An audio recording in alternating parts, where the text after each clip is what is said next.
Agora, tem um personagem no meio dessa história toda, professor, que tem tido um comportamento extremamente curioso, que é o Ciro Gomes. Eu falo para todo mundo aqui, porque aqui nós temos um público aqui que os ciristas nos assistem aqui, estão com a gente desde o comecinho, temos um grande respeito por eles, mas o Ciro é um personagem estranho. E eu, hoje de manhã, conversei com o Florestan Fernandes, que está aqui. Floresta, bom dia, bem-vindo. Tudo bem, Floresta? Bom dia, Fábio. Tudo bem? Tudo bem, Tudo Rafa? Bem. Bom dia. Tudo bem, professor Roberto? Bom dia, Florestan. Bom dia. Florestan, conta para nós, como é que você interpreta o papel do Ciro Gomes nessas eleições? Como é que a gente pode entender essa guinada do Ciro e esse discurso tão irracional num ambiente como esse que o professor acaba de descrever? Bom, primeira coisa que a gente tem que pensar é o seguinte, o Ciro não está mais no campo progressista, ele migrou para a direita. Migrou para a direita pensando na carreira política dele. Ele, numa entrevista que ele deu recentemente, ele disse para a entrevistadora que os eleitores do Bolsonaro eram eleitores dele, eram pessoas que pensam como ele, né? E o raciocínio dele é o seguinte, o PSDB perdeu o espaço na direita. Ele se aliou na Bahia com a ACM, que é um político tradicional de direita, né, de família conhecida. Deve se alinhar com o Aécio Neves e tentar colocar em cena um novo partido. É isso que me parece, sabe? Que o Ciro fez esse movimento desde que perdeu a eleição e foi para Paris.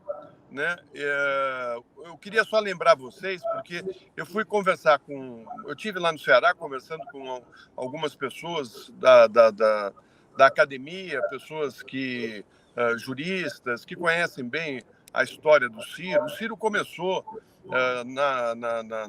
ele disse que ele foi do movimento estudantil. Ele foi, sim, do movimento estudantil, mas ao lado de grupos de direita, não de grupos de esquerda.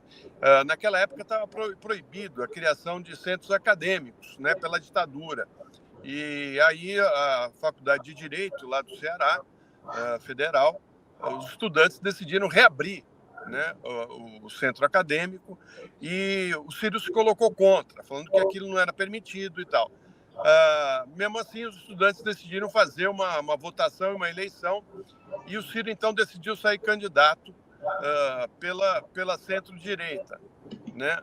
Perdeu a eleição, o candidato que ganhou foi contestado pelo Ciro, que disse que ele não teve 50% mais um dos votos para poder se legitimar como presidente do centro acadêmico. Bom, nós estávamos durante uma ditadura, aquela eleição não estava dentro daquilo que a ditadura queria, né? E era um confronto mesmo dos estudantes contra o regime militar. E ele falou que ele não ia admitir que o eleito tomasse posse.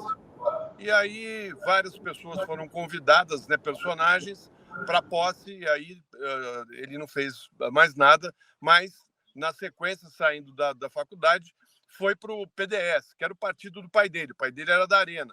O pai dele era prefeito e ele, então, se inicia a carreira dele política no PDS.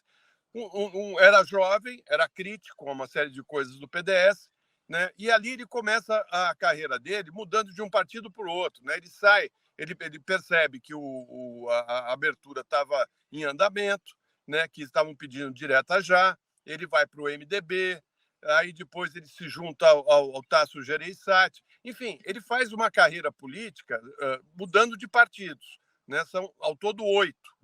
E agora, né, eu fiquei pensando, Fábio, o seguinte, o PTB, que era o partido do Jango Goulart, foi criado pelo Getúlio Vargas, né, e era o partido do Brizola, e o Brizola seria eleito presidente na sucessão do Goulart, né? Ele, quando retornou ao Brasil com a anistia, a legenda foi tomada dele.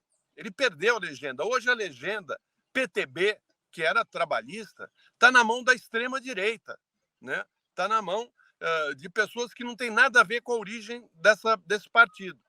E agora o PDT do Leonel Brizola, né, está servindo ao Ciro, né, num movimento que me deixa passado, cara, porque as atitudes dele não batem com as ideias do Brizola e do progressismo do pessoal trabalhista, né? Ele, naquele encontro último, daquele debate do SBT, ele cochicha no ouvido do Fábio Farias, o dono, né? Porque ele é genro do Silvio Santos, portanto, parente do dono da emissora. Conversa nos bastidores, antes de começar o debate, cochicha no ouvido do Ciro, depois vai e cochicha no ouvido do Bolsonaro. No debate da Bandeirantes, ele e o Bolsonaro conversaram. Ele vai uma hora no intervalo, os dois ficam conversando. Eu te pergunto, da onde veio essa amizade, Fábio? Como é que isso Não surgiu? sei não, Floresta. Então, não tem ideia, é muito esquisita essa amizade, muito estranha. Pois é. E eles estão o tempo todo, você pode ver, ele finge que bate no Bolsonaro, ele finge.